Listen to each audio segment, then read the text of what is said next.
Alright, so a couple of the people who sent me footage so far have actually sent me more than one game, and since I've ran out of other new people, I figured I'd go back through some of those. So today, let's look at another queue from Valen. You guys saw this already on Shadow Trap on Kylo. It was a pretty hectic, crazy game with a lot of emphasis on the thief. Well, we've got another queue here. The only thing I was told is to maybe think about the roles of some of our allies as we go through this, and we'll see how it goes. No idea how it will. We're on Legacy, so the build itself is not DP with Shadow Portal. This is SD. And this is kind of a very standard looking build. Utilities all seem pretty standard to me. And we're just going to look to rotate around plus the right engagements. And swing the team fights when necessary. I don't know what the enemy comp is just yet. Let's look at our comp. We have a Spellbreaker who, you know, can pick up close or can pick up far, can do very well at mid. We've got 5-round Scourge combo, which if they rotate correctly, could be very strong and very nice, especially on a map like this that is very team fight oriented and team fight dictated, at least in terms of 5v5s and stuff. And then a Scrapper as well. So we actually have two node holders, and we've got some people who can win team fights. So this is kind of nice, and we just get to move between those engagements, make sure we're at the right place at the right time. That's going to be the objective, and we'll see how it goes. Hopefully it's a good game. Hopefully it's a close game. We'll see, though. I mean, played correctly, this potentially, you know, could be a very good win, especially on Legacy, but we will see. Again, I don't know what the enemy team are running right now. I don't think he's popped the panel just yet. So I guess we'll see in a sec. Anyway, on the start here, I would rotate with my team into mid. That would be the first thing I'd do. I would let either the Scrapper or the Spellbreaker take close. Realistically, I'd rather the Spellbreaker take close and the Scrapper be at mid. Oh, here we go. Okay, so the enemy team, they got a Weaver probably for a side point. They got a Core Guard. Look for some big pressure. Their comp looks way worse than ours, I do have to say. But looking at this, I would probably be very mindful of the Deadeye and try to counter pressure that so it can't free cast at the start of mid. In fact, what I would expect is the Deadeye to land on Mausoleum or whatever, so I would probably push really fast to get up on that cliff and make sure that I'm ready to react to that if that's what they do. So one of our allies actually looks like... So we're pushing across 3 points, interestingly. Okay. You know, I think Warrior's okay in mid. I really do. I don't know. So if he wants far, that really puts a lot more pressure on us to be at the right place. So I actually agree coming around the side here, considering that the Warrior is, because you're kind of like escorting the Warrior to an extent. I'd swing the camera right now, look at the left a little bit, just to see what the matchup for that Warrior is. Maybe we'd already be confident about that. Did we see they have an enemy Scrapper? So if our Warrior is pushing a Scrapper, that's really nice. I don't even think we need to assist that whatsoever. So maybe you don't need to look. Anyway, yeah, so on the Deadeye, just as I said, I think is a good idea. Chaining evades and just keeping out of range. Making him blow some initiative. I'd be looking at the minimap right now to make sure my team isn't getting absolutely exploded. See how deep they are and what their health is. They all seem fine. As soon as the Deadeye loses interest, engage. Yeah, I think that's perfectly fine. I'd expect the Deadeye to shadow step back in a second, so I'll probably double tap Sword 2. Oh no, he's going kind of a weird direction. But yeah, I would just stay on him and I'd keep an eye on the health of my allies. I'd maybe give them Signet if they need it. It doesn't look like they do. Swapping to short bow is interesting. I think I would have double tapped Sword 2 and stayed on the Deadeye here, but I don't know. So our Scourge went down here, which is pretty nasty, but it's not like we can do much about that, to be honest with you. I would hope for a Mercy Signet as we take cluster bombs over the Deadeye. And in fact, yeah, we can see that there's a Mercy here, so that should be a res, and we're okay. Good under the nose of a Function Gyro double Stomp, which is kind of nice. This is looking pretty hairy. I wouldn't go very deep into this fight. I would just stay on the Deadeye, which is what he's doing. Once this kill goes through, I'd immediately retarget. He stole in for that final kill. Now, I don't know 100% whether that's totally necessary for the kill. I would look for a quick retarget to interrupt some kind of res play or whatever. I would have really tried to not have used that still for that kill. He ports over. We take lots of pressure with the Dagger 4. That's nice. The Core Guard knows that the fight is lost and gets on it immediately. I actually don't think you need to pressure this too hard right now, because the Core Guard's like completely out of position, has nothing to do. What does he do? Push a Warrior and die? Or stay in mid and die? I think snapping the next kill and look at the other side of the map is a really nice thing, but there's nothing necessarily wrong with this at all. Just get to keep free damage and keep him pressured until our Warrior comes up, which is what's happening. Yeah, he even looked to verify that that's what the Warrior was doing. I'd glance at the health bar. Everyone seems very healthy, so it's not like there's another job to do right now. I'd glance to the right to make sure no one's come to this, because I'd be the one... I'd have to hold that node until the Warrior gets there. If there was... So here it is now. I would try and, like... I'd Sword 2 and, like, steal over to that right now so that you don't get decapped. Looks like there will be a decap, unfortunately. I don't know. The warrior got there in time. The warrior was really quick there. So here, I feel like I would turn around here. I would let the warrior hold it for a bit and just like make sure that we win mid in the meantime. That's what I would probably do. And then come back to plus this later. The warrior gets value while he's outnumbered, ultimately. Maybe you don't trust him and you think he dies. But this guy is 100% cooldown. This guy's got a lot of cooldowns blown, but is high health. I would just be nervous about this, honestly. Our cooldowns aren't great either. And I would be nervous about this 2v2. Mind you, it is the Deadeye, and the Deadeye is pretty easy to focus.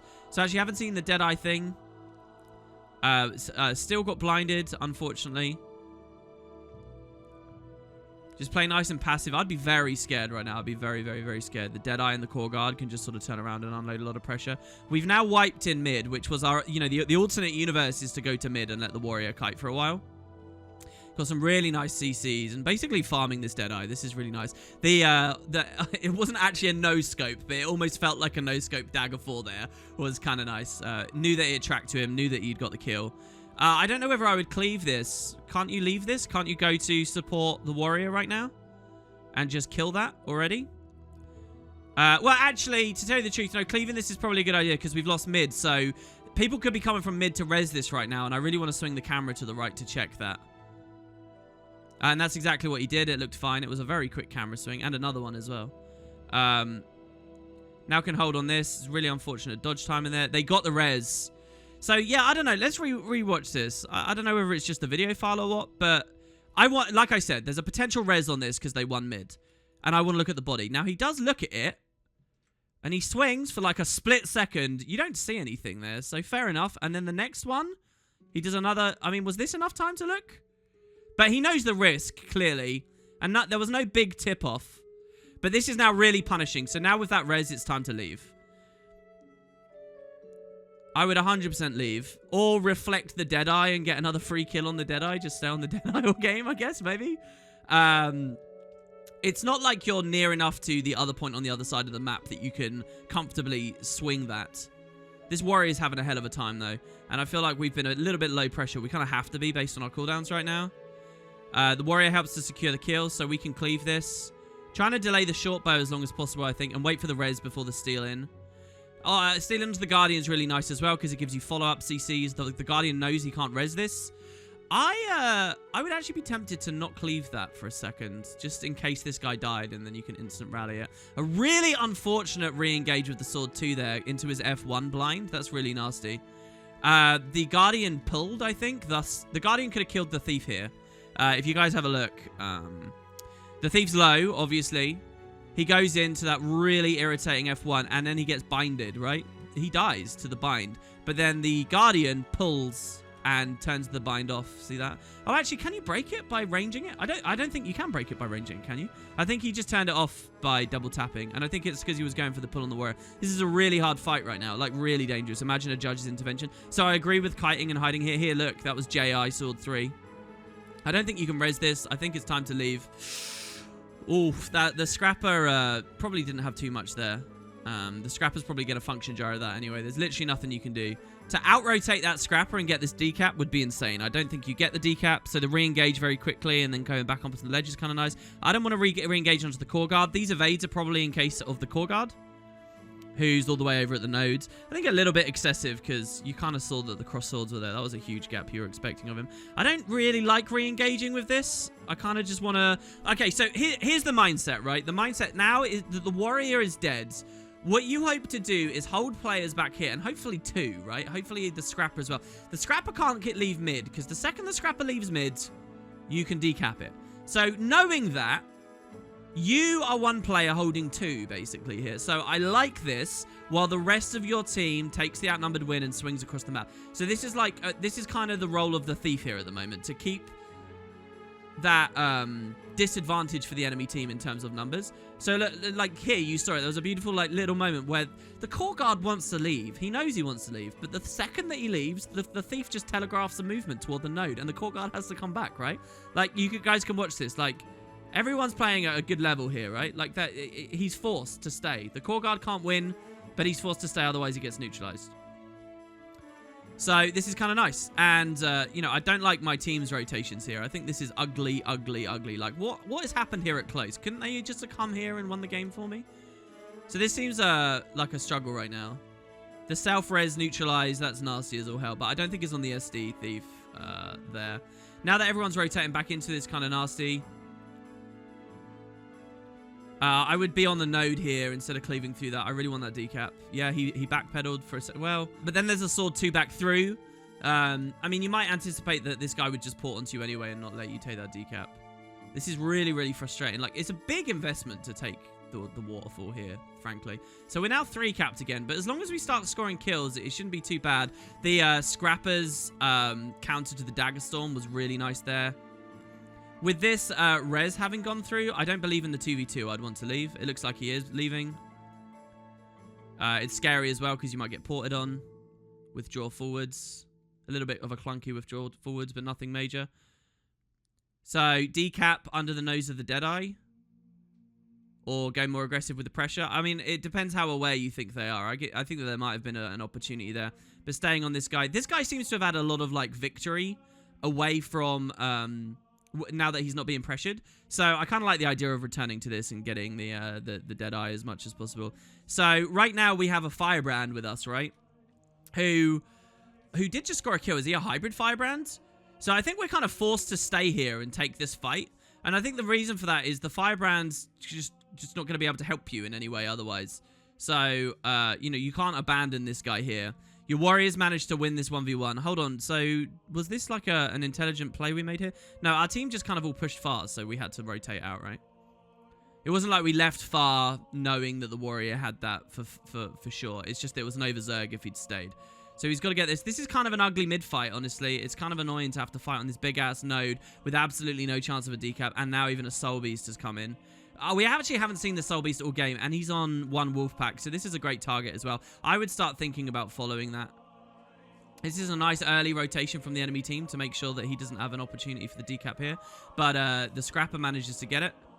The Core Guard knows he's never going to debunk a Scrapper while being harangued by an SD Thief. So take free pressure on the road. And this Core Guard's like now eliminated essentially. The cost of having to go there obviously is we've lost mid, so that's pretty unfortunate. But we do have water. So we have sides now. So we don't care that much about this. This got neutralized. So yeah, trolling on this, kite this, just keep it neutral. The quick reveal on yourself as well is really nice. Just keep it neutral for as long as possible. Without dying. And we're looking to hold these now. The Scrapper is being extremely stationary. This thing here is rotating into it. So as long as... Here's the real fear right now. I would be very scared. I'd be scared that my Scrapper's about to get bored and walk up here and hasn't noticed the fact that I've pinged this. I really like the fact that the Thief targeted this warrior here. This Guardian here that's pushing. Because that should... The Scrapper is AFK. So the Scrapper should see the ping and know to stay. If the Scrapper gets bored and walks off now, though, I'll be extremely frustrated. So I kind of understand, like, that look back at it. Oh, my God. The enemy team just letting you decap this here? Insanity. Goes for the early sword, too, to keep the immob off the node. I kind of like that, especially with our guy here. This is a free kill here, so this is really nice. But you want to get it quick, because you want to be everywhere on the map right now. There's literally stuff firing everywhere on the map. It's 5v5 across all 3 nodes. So, yeah, as soon as the neutral's there, I would want to leave. Let me think. What node would I rather go to? Well, yeah, this one, because they've already scored a kill elsewhere. I don't think I'd stick around with this. I think I'd take this kill here. Possibly. I mean, this guy squishes all hell. So maybe this is totally fair. Actually, is he not glassy? Is he like a boon beast? Is he sight? I mean, he's got a lot of boons, right? So maybe my reading of the 1 wolf pack there was wrong, actually. But the 2v2 seems okay in that they will eventually get it. He's got Shadow Step up as well. So you get the kill, Shadow Step Stomp as fast as possible. Dagger Storm Cleave over it as well is alright. He doesn't even need to do that because the other guy's kited off. So that's really nice. Now he takes the plus. So I think this has been really nice. Our Scrapper has survived and not died. That this wasn't a priority because it's a Weaver into a Scrapper, right? The Scrapper has died, but late enough that we get in for the plus in time. So this is really nice. And this basically wins us the entire map. So now we're in a really nice position because we have our warrior in position to watch this. I don't really like this rotation down here. But I don't think we necessarily have to lose a node again now. We obviously can't leave this, and we just have to hold the node for a second until the scrapper comes back. It's not going to be easy. We do have roll for initiative, so we can take some more sword 3s, short bow 3s, regular dodges, withdraw. We're really hoping the scrap will come back. He doesn't come back. Now he's coming back, right? But it's too late here. Actually, this is our Scourge. So probably just... This is interesting, really? Not taking the kill on the Weaver? Oh, now he's going for it. So hold on, there was a moment where he was looking towards mid here, wondering what was going on. What might have been on their mind here? So we hold this as long as possible, score as many points as possible. This guy, okay, so maybe the hope here was that I don't really know here. Maybe he wanted the Scrapper to come down and he wanted the Scourge to come up. And so now this is kind of annoying looking at what the Scrapper's doing. Instead, the Scourge is now going deep into this, and we have to take this kill. I think the preoccupation with the Scrapper is a bit of a misplay because we could have been on the Weaver a bit earlier because he's so low. He gets Panic Strike, goes for the Cleanse, dies. Now you might say, oh, stomp this really quickly, but it's impossible because he's a Vapor Form Ellie, and we've got this guy down. So there's two ways he can play this. I think you can get through this. This is going to be like a stab stomp, so this can't be denied by the fear, probably. The way I would play this is I would double tap this and steal onto the body, right? So I would execute the stomp, I would cancel it. He's going to vapor somewhere, and I would steal back to where the vapor lands and get the stomp in one. If that fails, let's see if he does it. Okay, he doesn't do it. So since he hasn't double tapped, this is now impossible. I think your only play is to steal into this now and try and deny that, then maybe res. He does steal in. This is on a Plague Lands as well. That's fucking hype. I would DPS this now. I'd lastness this and just kill this instantly. I mean, mind you, his F2 came back, but I wouldn't have noticed that without pausing. I would steal this now. He also, look, he's even got stealth, so he can daze it. Oh, okay. Oh, look, he's gonna Shadow Step Stomp. Interesting. That was pretty high volatility. I think both were ways out. That was kind of nice. There was lots of ways to... That's cool. So he gets the 2v2. With that as well, I really... This is, like, so huge for their team right now. I'd be looking towards Waterfall right now, just to make sure. I don't think I'm necessary here, necessarily. I'd also swing my camera to look if any respawns are coming in. I think we're blind to some information about that right now. Especially I want to look here, because I don't want to see an enemy returning to our Necromancer. Our Plague Lands Necromancer right now. Scourge on Plague Lands, by the way. Did you guys notice that? Pressuring this kill's nice as well. I guess we were necessary to actually finish this off. The Dagger Storm kill. Not an easy stomp, especially against the Swirling Winds. So take some boons. Maybe try and get the 5 and the 1 for an interrupt or something, but it's unlikely to happen. Now he's looking for Waterfall, just like I thought before. Actually, I wouldn't go to Waterfall because it's Warrior into Deadeye. I think the Warrior is fine, 1v1ing that. So I don't think we have any other jobs to do. I think we can stay. Now that our Scourges come here, I want my Scrapper to go back to close, realistically. The Scourge can hit this. This is my biggest priority right now, up on this cliff. I don't care about the mid-fight. It's a big-ass node. We're healthy. It's whatever. Yeah, he's going over to it. That's nice. This guy got there already, decapping. We could Sword 2 Steel, but it's probably not worth it. Saving our Scourge is more important. That Steel dodge was kind of annoying. You know, you're obstructed, though, and you want to get it quickly. Mind you, the Scourge is high health, so maybe doing that a bit slower is nice, maybe. There's not really an easy stomp scenario here. Well, with stealth stomp. Our Scourge moves away. My fear here is that the Scourge would have stayed on that and got me interrupted with the downstate too. That would have been really annoying. And now we can snowball this kill. Or we can go to mid. The more conservative play is mid. I would probably just go mid. And then return here later. The guard knows he doesn't really have an opportunity. Yeah, like, so, for example, this is such a telegraphed push. The guard is only ever going to kite. So... kill this here instead in the meantime. And also, it's a good matchup for my Necro. I trust my Necro on that. I really do. Maybe I'm wrong too, but I mean, come on. So we push back. Here, now that he's committed so long to this, the idea would be to stay for the full cap. But now the Scourge is pushed off too, so now I have to do it. Yeah, now he's doing it. Which is kind of lame. Yeah, the Sword 2 was too much. He comes back again immediately. We just hold this. And honestly, I would leave. I wouldn't even go for the kill here after this. I would go to mid. Oh. He's itching to leave as well. You especially don't want to be here because you're going to bait mobility, right? Like, you allow this guy to disengage by JIing to you. Our ally took a ton of bursts, so maybe staying is the play, actually. Maybe I put too much trust in the Scourge here. Take the Sword 2. Lots of interrupt chains we can do. Denied pretty much most of his litany, which is really good. The team's won mid anyway. Even without the Scourge there, they have just... You've got such a tanky comp for mid. And bleeding that body's nice. Getting decapped is kind of ugly. I hadn't thought of that myself, though. I wouldn't have expected a decap there. So then we just secure this kill, I think. And I would bum rush mid. I would just evade on mid for the win. They're not even at 350. So it's like, it's not even a risk staying here. Like, oh, they'll get the Lord. They'll go through the gate. This Deadeye is a pretty free kill quite often. Yeah, we recap with the win here. Yeah, and I think it's all about this node now, if not mid. To be honest with you, I would cap this as well. I would let the Scourge push up. The Scourge is going to be so high impact. I would cap this nodes, and I would probably... and then, you know, you have so much mobility to cross anyway, that you kind of get there together. Plus, again, I just don't feel good leaving him there. Again, I kind of want to look on the right to make sure, like, where's that core guard? Isn't he ready for a respawn right now? Anyway, we've won. We've won the game. So that was actually a really fun game. The breaking of this 3-cap here meant everything. And then you make sure you go to the right place on Legacy, and it's kind of hard to come back. So that's fun. Maybe there's like a whole story to this game that I'm actually missing right now, and I'd be curious to see what you guys think in the comments. But yeah, there you go. That's another one. Thanks very much for watching. Hope you guys enjoyed, and I'll see you next time.